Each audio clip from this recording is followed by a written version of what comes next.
Everyone, welcome back to SS Classes. My name is Shaista Parveen and you are watching SS Classes. So my all dear student, today I will discuss the biology. The name of chapter is allergy. This is the last chapter of biology class 7 ICSE board and chapter का name हमारा allergy है और ये 8वां chapter है हमारा, ठीक है, और ये last chapter है biology का.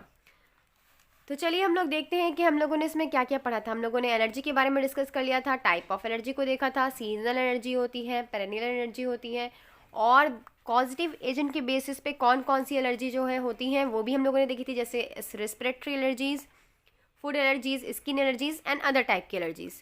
तो आज हम लोग जो है सिम्टम को देखेंगे, सिम्टम ऑफ एलर्जीज़ यानी कि लक्षण, किस तरीके के लक्षण जो है वो शो करते हैं जब हमारे अंदर बॉडी में एलर्जीज़ किसी टाइप को लेकर हो जाती है. तो now without wasting the time हम स्टार्ट करते हैं अपने वीडियो के आज को, ठीक है. हम आज की वीडियो को स्टार्ट करते हैं. सॉरी. ओके. सो एलर्जिक सिम्टम और reaction depend on the nature of allergens. जितने भी एलर्जिक रिएक्शन हैं और सिम्टम हैं वो सारे किस पर डिपेंड करते हैं? एलर्जेंस पर डिपेंड करते हैं, ठीक है. एलर्जेंस यानी कि वो सब्सटेंस जो हमारी बॉडी में क्या होते हैं, एलर्जी को फैलाने के लिए जिम्मेदार होते हैं, रिस्पॉन्सिबल होते हैं, ठीक है. इतनी बात हम लोगों ने पढ़ ली. फिर है कि जो कॉमन एलर्जिक रिएक्शन है, लाइक फ्रिक्वेंटली हमें क्या होता है, सर्दियों में नॉर्मली लोगों को क्या होता है भाई, स्नीजिंग होती है, कफिंग होती है, ईचिंग हो सकती है, स्किन पे रैशेस हो सकते हैं, इन्फ्लामेशन हो सकता है, लाइक खुजली वगैरह हो सकते हैं, म्यूकस मेम्ब्रेन हो सकता है. म्यूकस मेम्ब्रेन जो है हमारा जो है क्या है, आइज़ को लेकर या ईयर को लेकर, मतलब आइज़ से वाटरिंग आना या फिर पानी का बहना या फिर सांस लेने में प्रॉब्लम होना या फिर कुछ और भी गैस्ट्रो इंटेस्टाइनल प्रॉब्लम लाइक पेट में दर्द होना, मिचली होना या फिर क्या होना, वॉमिटिंग, उल्टी आना, डायरिया होना, ये सारे लक्षण जो हैं, ये सारे जो सिम्टम हैं वो किसके हैं? एलर्जी के ही हैं. एलर्जी के सारे सिम्टम हैं. मैनिफेस्टेशन, ये सारे जो है सिम्टम वो किसके? एलर्जी के हैं. तो हमने एलर्जी में नॉर्मल, ये हम लोग अभी क्या कर रहे हैं, कॉमन एलर्जिक रिएक्शन को देख रहे हैं. कॉमन एलर्जिक रिएक्शन जो मतलब नॉर्मली होते रहते हैं. तो हमने क्या क्या देखा? स्नीजिंग देखा, ईचिंग देखा, स्किन रैशेस देखा, इन्फ्लेमेशन देखा, म्यूकस मेम्ब्रेन का, वाटर ऑफ आइज देखा, इनएबिलिटी ऑफ ब्रीथिंग देखा यानी कि सांस लेने प्रॉब्लम देखा. तो बहुत सारी चीज़ें जो हैं ये होती हैं. अब हम वन बाय वन एलर्जीज़ के सिम्टम को डिस्कस करेंगे. आपको इतनी बात समझ में आ गई? यानी कि हमारी बॉडी में जो बाहर से सब्सटेंस आ रहे हैं, ठीक है, उनके कारण जो भी हमारी बॉडी में लक्षण सिम्टम शो कर रहे हैं उन्हीं को हम क्या बोलेंगे? Symptom of allergies. इतनी बात क्लियर हो गई? चलिए अब हम लोग देखते हैं. यहाँ पर जो चार्ट आपका बना हुआ है क्लास 7, सो यहाँ पर दिया हुआ है स्टूडेंट की common allergens and type of allergies and their symptom. यहाँ पर कॉमन एलर्जेंस दिए हुए हैं और यहाँ पर टाइप ऑफ एलर्जीज दी हुई है और उसके सिम्टम दिए हुए हैं. तो टाइप ऑफ एलर्जी में हमारा वन बाय वन क्या आता है? सबसे पहला आता है पॉलन एलर्जी, दूसरा आता है डस्ट एलर्जी, तीसरा आता है फूड एलर्जी, चौथा आता है ड्रग एलर्जी एंड फिफ्थ वाला पोजीशन जो है वो है सन एलर्जी, ठीक है. तो एलर्जीज में क्या, अब यहाँ पे एलर्जेंस देख लेते हैं कौन कौन से एलर्जीज है. तो पॉलन एलर्जी कौन काज करता है? पॉलन के वजह से होता है, ठीक है. ये तो हमने बताया था. पॉलन क्या होता है? एक पाउडरी सब्सटेंस होता है जो किसी प्लांट से निकलता है.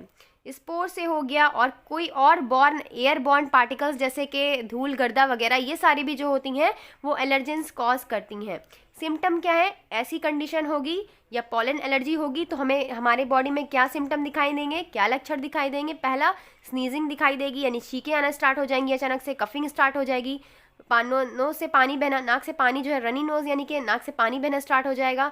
फिर है ईची एंड वाटरी आइज, ठीक है. तो हमें आइज में क्या है, थोड़ी खुजली टाइप की होगी या फिर हमारे आँख से पानी आने लगेगा. हे फीवर, हे फीवर मैंने आपको पहले ही बताया था क्या होता है, पॉलन का एक मतलब ये क्या है, लक्षण सिम्टम शो करता है. हे फीवर में आपका नॉर्मली स्नीजिंग, कफिंग यही सब आता है, ठीक है. फिर है डस्ट एलर्जी. अब डस्ट एलर्जी को कौन कॉज करता है, ठीक है, क्या कौन सा एलर्जेंस है इसमें? Dust particle. जितने भी डस्ट पार्टिकल हैं वो सारे क्या है, डस्ट एलर्जी को कॉज करने के लिए जिम्मेदार होते हैं. इसमें कौन कौन से लक्षण आते हैं, कैसे लक्षण दिखाई देंगे, कैसे सिम्टम दिखाई देंगे आपको? हे फीवर, अस्थमा, ठीक है. अस्थमा यानी कि हिंदी में इसको अस्थमा बोलते हैं और इंग्लिश में अस्थमा, ठीक है. तो इसका प्रोनाउंसिएशन ये है कि इसमें अस्थमा यानी कि सांस लेने में प्रॉब्लम दिखाई देगी, ठीक है.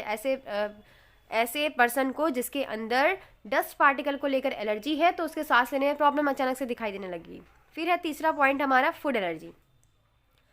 फूड एलर्जी में कौन कौन से एलर्जेंस आते हैं? पहला आता है वीट, दूसरा आता है मिल्क एंड मिल्क प्रोडक्ट्स, उससे मिल्क से बने हुए जितनी भी प्रोडक्ट हैं, लाइक कर्ड हो गया, लाइक फ्रेश क्रीम हो गया और भी जो भी है, ठीक है.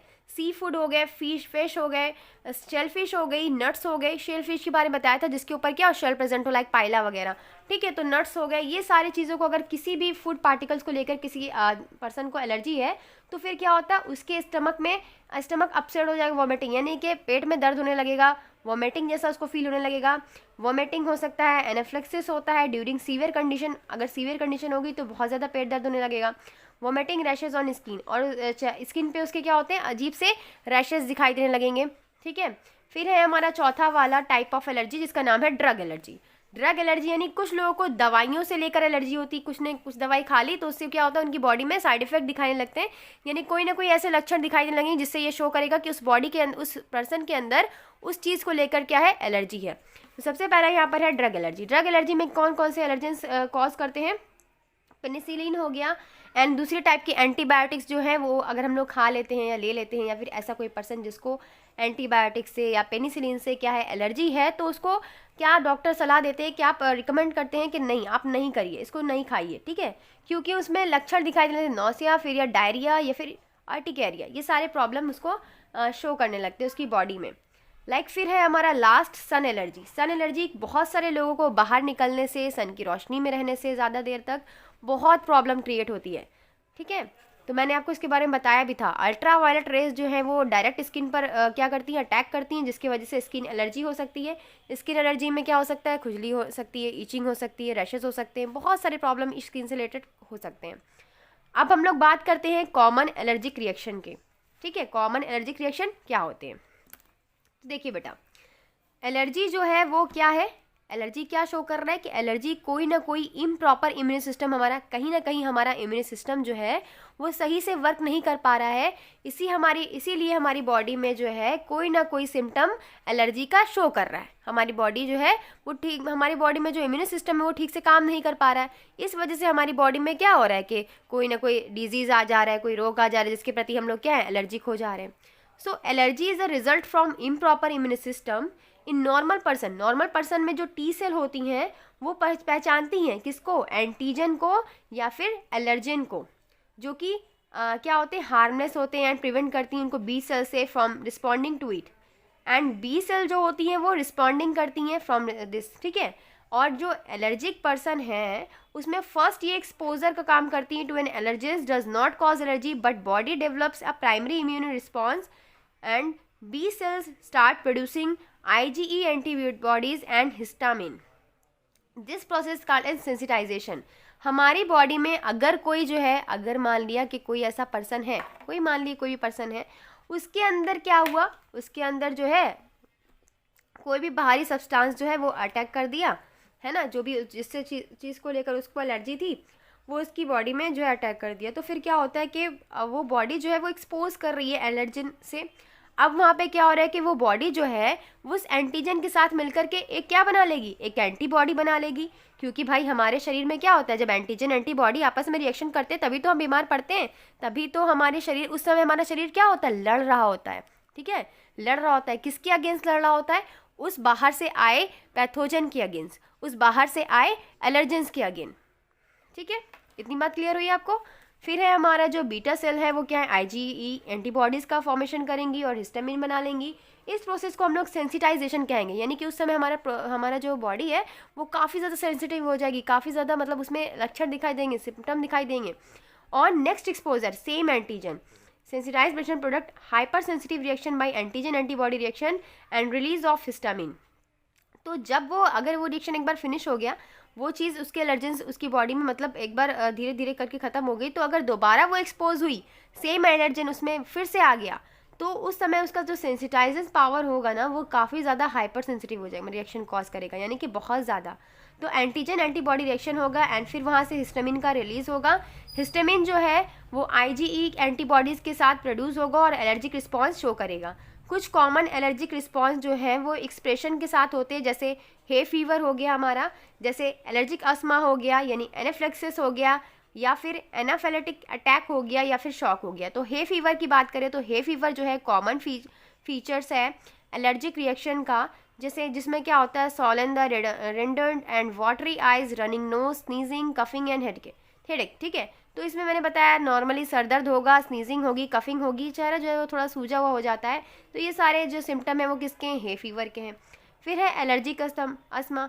एलर्जिक अस्थमा में क्या होता है, ये मोस्ट कॉमन है एलर्जी का फॉर्म है, ठीक है। इसमें क्या होता है, हमारी जो ब्रॉन्चाई होती है ना, जब आपने रेस्पिरेशन पढ़ा होगा तो ब्रॉन्चाई के बारे में पढ़ा होगा।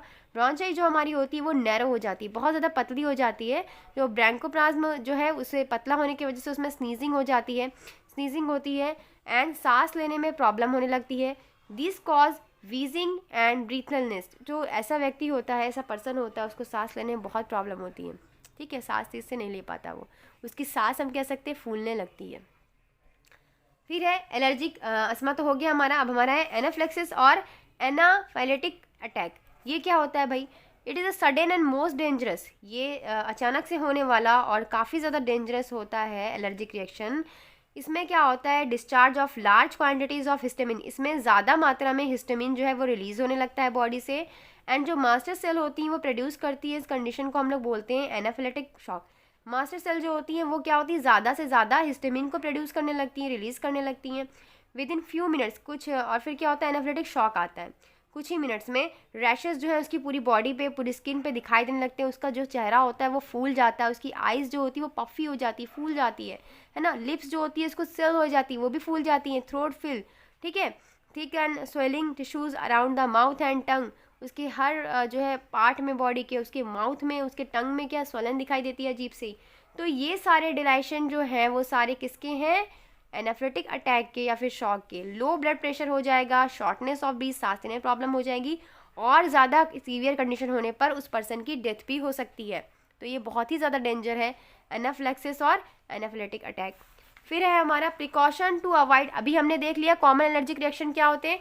अब हम लोग देख लेते हैं इसका लास्ट पार्ट क्या है, precaution to avoid allergic reaction. किस तरीके से हम अपने आप को क्योर कर सकते हैं, प्रिकॉशन कैसे हम ले सकते हैं, और इस एलर्जिक रिएक्शन से कैसे हम लोग बचाव कर सकते हैं। तो first of all there is no permanent cure for any allergic reaction, ठीक है। किसी भी एलर्जिक रिएक्शन का कोई परमानेंट इलाज नहीं है, कोई सिक्योर इलाज नहीं है। जो मेडिकेशन होता है वो प्रोवाइड करता है systematic relief. Like first point है, allergy shots are helpful to keep seasonal allergies under control.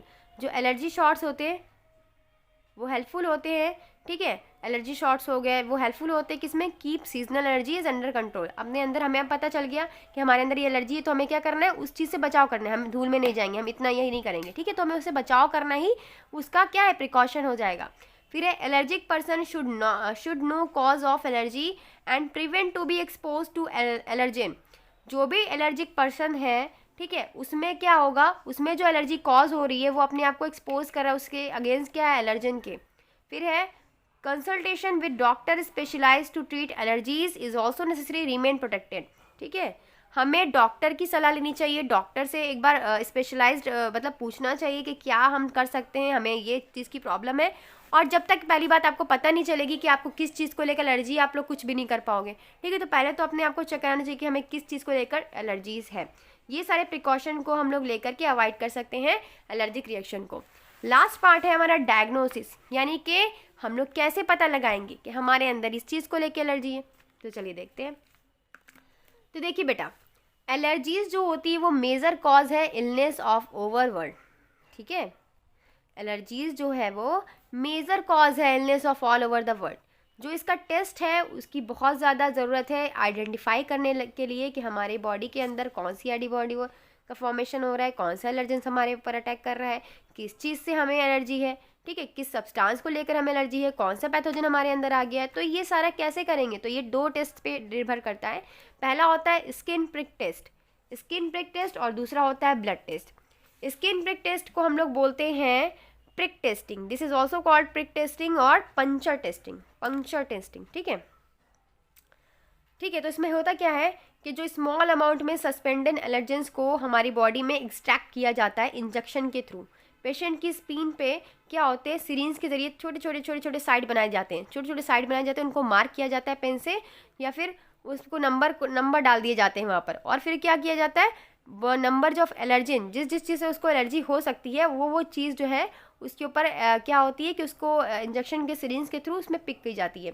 ठीक है, लगाई जाती है। तो यहाँ पर क्या होता है, वो कॉमन एरिया को टेस्टिंग करने के लिए करते हैं। मेन कॉमन एरिया क्या होता है, जहाँ पे हम लोग टेस्ट कर सकते हैं इसका फॉर आर्म और बैक साइड, बस इन्हीं दोनों जगह पे हम लोग क्या कर सकते हैं कि सिरिंज लगाकर या इंजेक्शन लगाकर पता लगा सकते हैं कि किस किस चीज़ से उस पर्सन को है। So inflammatory reaction is seen to form the swelling, redness, prick of injection और इंजेक्शन। ठीक है, तो जब वो इस चीज़ का मतलब देखते हैं इस तरीके के टेस्ट को, तो जिस भी चीज़ से उसको एलर्जी होती है वहाँ पर कुछ अजीब सा रिएक्शन दिखाई देने लगता है, लाइक इन्फ्लेमेशन हो सकता है, सूजन हो सकती है, रैशेज हो सकते हैं, तो पता चल जाता है कि हाँ भाई इस चीज़ से इसको क्या एलर्जी है। फिर है हमारा ब्लड टेस्ट। ब्लड टेस्ट क्या होता है, blood test for allergy are the perform to detect presence of allergens in the blood. Blood test जो है हम कब करते हैं, जब हमें पता करना होता है कि हमारे जो एलर्जेंस है ब्लड में, कौन सा एलर्जेंस हमारे ब्लड में प्रेजेंट है। जो टेस्ट मेजर करता है concentration of specific IgE antibodies in the blood, and higher is the IgE antibody value greater is likelihood to symptom. जितनी ज़्यादा एंटीबॉडी का फॉर्मेशन होगा उतना ज़्यादा हमारे अंदर सिम्टम दिखाई देने लगेंगे। तो यही था आपका पूरा चैप्टर जिसका नाम था एलर्जी, और ये फिनिश हो गया है। और इसकी एक्सरसाइज का वीडियो मैं बनाकर भेज दूँगी, अगर आप सॉल्व कर सकते हो खुद से सॉल्व करिएगा। तो थैंक यू, कीप वॉचिंग।